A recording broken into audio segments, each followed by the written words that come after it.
Fala galera, antes de começar o corte, lembrar vocês que a Betfair é patrocinadora do Futebolaço Podcast. Você aí que é bom de palpite, corre lá na Betfair. Ao se cadastrar na Betfair, o link tá aqui na descrição do vídeo e no primeiro comentário fixado. Você ganha aí R$600 para fazer apostas grátis e nos 40 primeiros dias após se cadastrar, se você errar a sua primeira aposta, você não perde dinheiro, ele volta para você. Então corre na Betfair, que é a maior do planeta e tá fechada com o Futebolaço Podcast. E agora, vamos pro corte. Acredito que muitas pessoas te conheceram através da Vasco TV, que Sim. Você mesmo citou agora que não está mais lá.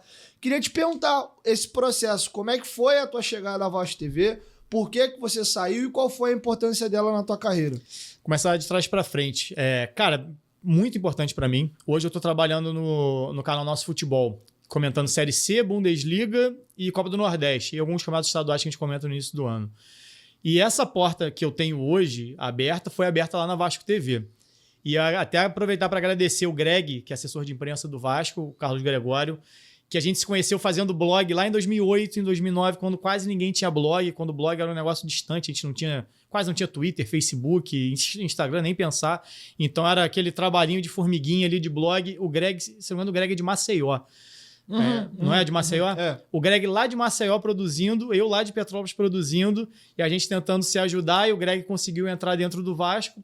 E eu lembro que, não sei nem podia falar isso aqui, mas eu escrevia pro Super Vasco também. Eu tinha lá o Boteco do Portuga, que era o outro blog, depois sãojanuário.net. E aí o Greg me pedia, pô, Garone, não era nem Garone, pô, André, bota uma matéria minha lá no ar e tal, só pra gente ter uma fonte ali, só pra ser citado, sabe? Início de carreira, né? O conteúdo era deles, mas a gente queria só ter a alegria de ter a matéria lá. E eu tinha a senha do Super Vasco, que o pessoal de lá tinha me passado. E aí eu publicava de vez em quando as matérias do Greg. Aí chegou um período que eu não tava mais publicando, só pra me cortar, senão eu vou falar pra caramba. Não, aqui tu tá pra isso, pode ir, pô. Aí chegou um dia e falei, pô, Greg, quer saber? Usa minha senha, cara. Toma minha senha e publica tuas matérias aí. Eu acho que isso, de uma certa maneira, ajudou o Greg a vir pro Vasco, conseguir a carreira dele aqui. E, de uma certa maneira, acho que ele retribuiu. Porque, não sei nem se pensando nisso, mas as coisas acontecem, né? Eu acredito muito em energia. E aí, eu em casa de bobeira, um dia o Greg, pô, tá a fim de comentar um jogo treino do Vasco? Eu falei, pô, claro, tô de bobeira. Aí, não, que a gente vai fazer um teste aqui na Vasco TV e tal. Acho que não rolou. Acho que eu não comentei esse jogo treino, fizeram um teste só de câmera. Acho que foi até a estreia do Benítez, uma coisa assim, 2020. Mas aí eu sei que depois o Mário Vassalo me convidou para ir para começar a comentar, e foi na época da pandemia. Então, assim, era aquele momento de incerteza total. Eu não sabia o que seria da minha vida no jornal, eu só trabalhava com escrito, e o meu canal era muito início. Eu tinha um canal no YouTube, era muito mais para eu aprender a gravar, para eu me habituar com a câmera, porque eu cresci escrevendo. Então, isso aqui não era meu ambiente natural. Acho que ainda não é, estou me acostumando. Mas... E aí, pô, beleza, eu fiz Vasco e Goiás, cara, Copa do Brasil, que foi para pênalti. E aí eu fiz até de São Januário com o André Marques, só que era início de pandemia, então a gente com máscara, ainda assim, tipo... E aí pô, a gente falou, cara, não vai dar certo isso, a gente não dá pra gravar junto, fui gravar pra casa. Mas foi uma baita experiência, foi onde eu comecei a aprender, até pra parar pra ver o jogo com mais calma, no sentido de análise, porque o meu texto mesmo era muito mais voltado, o texto é muito mais uma crônica mais passional. Então, assim, eu pegava aquele lancezinho pequeno do jogo e tentava transformar numa escrita mais, sabe, aquele carrinho aos 48, o cara cortou, dá uma fantasiada naquilo. A ideia da crônica passa muito por isso. E na análise ele é mais fria. Então, pô, você com uma câmera ali parada, todo mundo te vendo, a gente não tinha transmissão do jogo, né? E a galera até me cobrava, pô, o Garone não comemora, pô, o Garone tá dormindo, o Garone morreu ali, tá parado. Era muito porque eu falei, cara, eu sou jornalista, a impressão que eu quero passar não é de um torcedor, né? Apesar de eu achar super válido, igual o Gabiru, que é meu amigo, que é comentarista da Vasco TV, da Botafogo TV, é meu amigaço de infância, estudamos juntos, e o Gabiru, meu irmão, vai e fica doido, e eu acho maneiríssimo, eu fico vendo o Gabiru, às vezes eu falo, cara, tomara que o Botafogo ganhe, porque eu quero ver o Gabiru feliz, tá ligado? Por ser meu amigo. E aí eu falo, cara, muito maneiro, eu falo, mas eu não consigo, não é meu jeito. É meu jeito e eu torcedor. A gente se encontrou em São Januário. Se a gente estivesse ali vendo o jogo junto, você ia estar ali gritando, socando, sabe, dando, mas são momentos diferentes.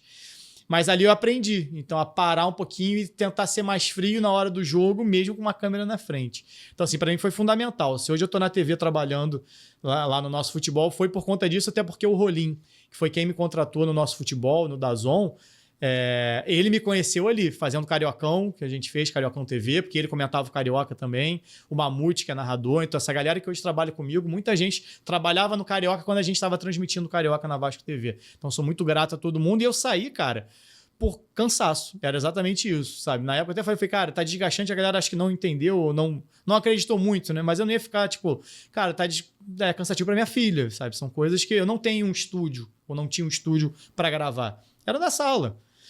Então era, pô, dá licença que eu vou ter que trabalhar aqui, sabe? Então por mais que seja confortável trabalhar de casa, para quem tá em volta é cansativo, também a gente tava falando antes, né? Pô, vai gravar de madrugada, pô, tem que esperar a criança dormir. Tem vários vídeos meus no YouTube que é a mesma coisa, cara, eu falando mole, cansado, porque minha filha passou a madrugada inteira sem dormir, eu tive que aproveitar entre 4 da manhã e 5 da manhã que ela tirou um cochilinho para gravar, porque é isso, a gente precisa produzir. Então, às vezes, isso embola tudo. E aí, eu acho que chegou uma hora que eu falei, cara, preciso dar uma segurada. Se é para eu gastar 5, 6 horas, eu vou tentar gastar eu controlando o meu horário pro meu canal. Foi o que eu pensei, assim. Falei, cara, tá desgastante ficar esse tempo todo ao vivo. Falei, acho que esse tempo todo, se eu direcionar para o meu canal, acho que eu consigo crescer. E foi quando eu comecei até a focar um pouco mais no meu canal. Que eu falei, cara, não adianta eu produzir para os outros o que eu posso produzir para mim. Então, acho que eu vou fazer o teste, vou produzir para mim. E, graças a Deus, funcionou. Pô, bacana. E como é que tem alguma possibilidade de retorno para a Vasco TV ou realmente foi um ciclo que para você foi assim, bem encerrado? Nunca mais fui procurar, assim, nunca mais me chamaram. Não fecharia a porta, assim, eu gosto de comentar jogos. Então, assim, não fecharia nenhuma porta, tipo assim, não dá para comentar na Vasco TV. Eu comentaria, mas o Escofano tá lá, a galera tá lá. Ah, pelo amor de Deus, eu tô cavando a vaga. Escofano, por favor, fica já vai chegar que eu viro scout. Vira scout, vira comentarista da Vasco TV, vira treinador. Até me explicar aqui, não foi essa a intenção. Não, eu ainda tava comentando hoje, tava conversando com o Escofano antes, já gravando lá com ele também. E a mesma coisa, ele falou, pô, tu saiu e jogou a rabuda pra mim. Eu falei, irmão. E assim, era um momento do Vasco na Série B, cara, que a gente perdia tudo, assim. Tipo, eu sabia que eu ia chegar lá pra comentar o jogo, que o Vasco ia errar uma saída de bola e tomar um gol. E aí, pô, aí o pessoal todo animado, né? O pessoal tentando levantar, normal, é TV de clube. E aí chegava na hora, e aí, Garone, palpite pra hoje? E eu só pensando, pô, vai ser uns 3-0 pros caras, sabe? E aí eu tinha que segurar, pô, empate. E aí, tipo, eu era sempre o cara que jogava pra baixo. Eu falei, cara, e eu não tô na mesma vibe. Então, assim, não adianta. E eu parecia o chato. Tipo, o Garone é mal-humorado. Pô, o Garone é pessimista. E deu no que deu. O time não subiu, né? Foi a Série B de 2021. E aí, galera, chegou até o final do corte. Aproveita, dá essa moral e se inscreve. Nós gravamos novos episódios toda semana e os nossos cortes vão lá todos os dias. Então, se inscreve no Futebolaço Podcast para ter mais conteúdo. E até o próximo corte.